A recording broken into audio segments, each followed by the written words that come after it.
Olá e boas-vindas a mais uma análise. Hoje a gente vai mergulhar direto numa mudança que é literalmente monumental e que está sacudindo a ciência moderna. É algo que está virando de cabeça para baixo absolutamente tudo que a gente acreditava historicamente sobre a mente e o corpo humano. O que a pesquisa atual propõe não é só mais uma teoria qualquer, é uma forma completamente nova de entender como a vida humana de fato funciona. E a grande pergunta que serve de gatilho para a nossa conversa de hoje é super direta. Quem vem primeiro? O corpo, a emoção ou a cognição? Pense bem, por séculos, o mistério definitivo da experiência humana tratou essas áreas como se fossem fragmentos isolados. A tradição nos ensinou a ficar debatendo infinitamente qual delas era a chefe das outras, sabe? Como se a gente tentasse montar um quebra-cabeça gigante, onde as peças teimam em não se encaixar direito. E olha, entender isso exige que a gente faça uma verdadeira desaprendizagem. O consenso científico atual manda a real e surpreende pela sinceridade.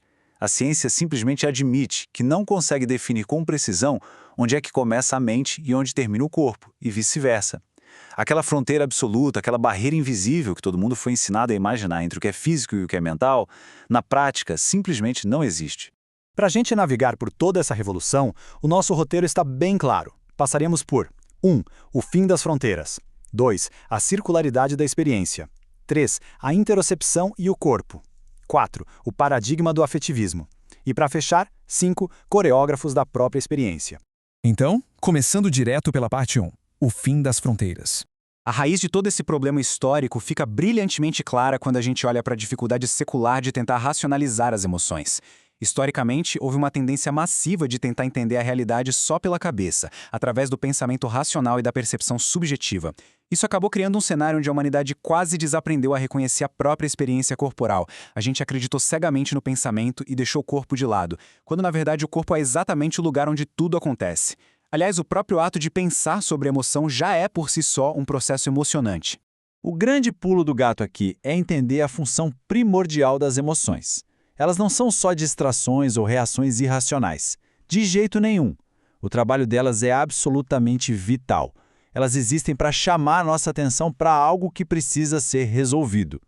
As emoções pegam os processos autonômicos, trazem isso para nossa consciência e promovem os ajustes necessários no comportamento para manter nosso organismo em equilíbrio. É a ponte mais direta que temos para a sobrevivência adaptativa. O que nos leva à parte 2, a circularidade da experiência.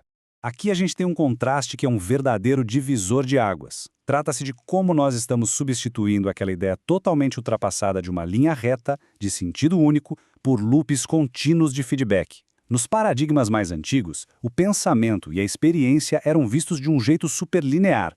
Uma coisa causava a outra numa estradinha de mão única. Mas o novo consenso bate o martelo e afirma que a relação entre corpo, emoção e cognição é circular e multidirecional. Explorar essa relação é uma jornada que vai longe, mas que sempre faz a curva e volta para a origem. A verbalização, a sensação do presente e a nossa história corporal estão todas ali, sobrepostas, se alimentando umas às outras sem parar. E isso nos conecta à parte 3, a interocepção e o corpo. Afinal, como é que a gente consegue, na prática, sentir todo esse ciclo contínuo rolando por dentro? A resposta se resume a uma palavra: interocepção. Isso nada mais é do que a percepção consciente das sensações internas do corpo. É literalmente estar com a mente presente lá na nossa fisicalidade. Essa habilidade virou uma peça-chave nos tratamentos modernos de saúde mental. Mas tem um alerta super importante no nosso material base: mais consciência interoceptiva nem sempre é o ideal. Em contextos clínicos, acessar essas percepções mais profundas exige critérios muito cuidadosos, exige avaliação de contexto e muita habilidade técnica, justamente para não acabar sobrecarregando o sistema de quem está recebendo o tratamento. Porém, quando isso é cultivado do jeito certo, os resultados são fantásticos. O material destaca abordagens clínicas que já são comprovadas e mega eficazes quando o assunto é regulação consciente. Elas usam exatamente essa integração para gerar mudanças psíquicas muito concretas. Estamos falando de ferramentas reais como a experiência somática desenvolvida por Peter Levine, a psicologia formativa de Stanley Kahneman e todo aquele trabalho essencial do Rudolf Laban com o movimento para entender a dinâmica afetiva. São métodos práticos provando por A mais B que a consciência corporal realmente altera a mente. Chegamos então à parte 4, o paradigma do afetivismo. Essa é a grande virada de chave do novo consenso. O afetivismo não é só um conceitinho isolado, é um movimento imenso. Ele chegou com força para superar paradigmas superclássicos que dominaram todo o século XX, como o behaviorismo e o cognitivismo. E sabe por quê? Porque a ciência agora aponta com cada vez mais certeza que é o estudo da afetividade que vai nos dar as melhores condições para integrar a forma como a gente pensa e a forma como a gente age. E o peso dessa afirmação é tão grande que exige que a gente inverta completamente a ordem tradicional daqueles modelos psicológicos antigos. A ciência atual está sugerindo que o sistema afetivo vem antes da cognição. Ou seja, o afeto vem primeiro. O pensamento não é uma força separada operando lá no vácuo. Ele flui num ciclo super dinâmico e interdependente, misturando sistemas afetivos, cognitivos e sensório-motores. No fim das contas, é o sentir que pavimenta a estrada para o pensar. E para provar o quão profunda é essa integração toda, a gente chega num detalhe que é de cair o queixo. O cérebro humano se guia o tempo inteiro por informações que vêm do corpo, e acredite se quiser, isso inclui a influência de micro-organismos moldando a nossa neuroquímica. É a biologia evolutiva entrando em cena com tudo. O estudo lembra que nós compartilhamos essas estruturas com mamíferos, répteis e até animais lá da época do ovo.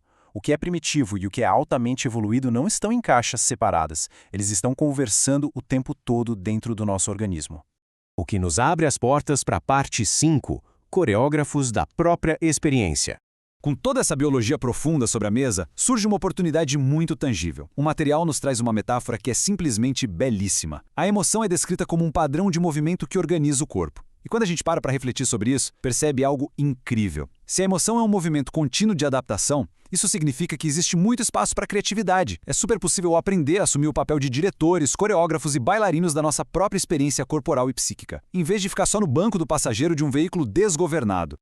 A conclusão do autor amarra essa jornada toda com muita perfeição. Cultivar essa percepção consciente não é só sobre aprender a relaxar, é muito mais do que isso. É um caminho poderosíssimo de reconhecimento. É a nossa grande chance de finalmente perceber e interagir com essas coisas, tanto as antigas quanto as novas, que habitam a nossa fisicalidade, que influenciam tudo o que o nosso cérebro articula e que estão aí silenciosamente moldando a história pessoal de cada um de nós. O que nos deixa com essa provocação fenomenal para encerrar.